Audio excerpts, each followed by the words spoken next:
So let's start on the securities issue because this is getting the most play. So let's go right back to the beginning.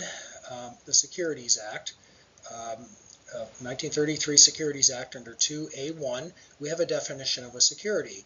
And that's a lot of words, but the two I want you to focus on are investment contract. This is something we have here in our United States definition of security that a lot of other countries do not have. That's why you see ICOs being launched out of other countries: Singapore, Malta, Switzerland, Liechtenstein, Gibraltar, all over the world, because their definition of security does not have these words investment contract. That's very broad.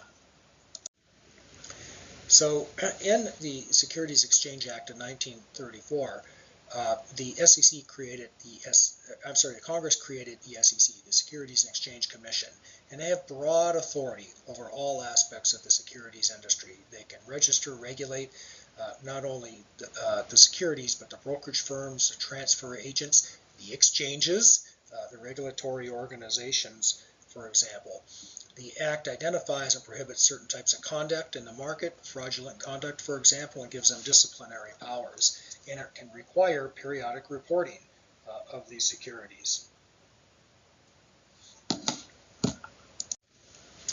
The Securities Act of 1933, the second big act that we're concerned about, often referred to as Truth and Securities Law, has two objectives. It requires that investors get financial and other significant information concerning the securities being offered to the public, and it prohibits deceit, misrepresentations, and other fraud in the sale of securities. So there are many, many laws that apply to the sale of securities. Here's a few of them.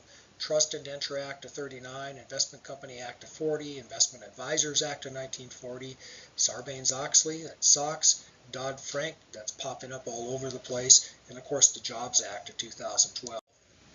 And on top of the federal law, we live in a federal system where we have not only federal law, but we have state law to contend with. And states also regulate the sale of securities in their states.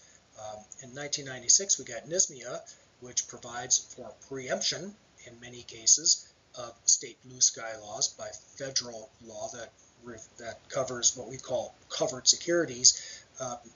Be careful about that. There's a little trap there. There may be preemption, but the state can still require a notice filing and fees, and the further east you get, the more expensive those fees can be.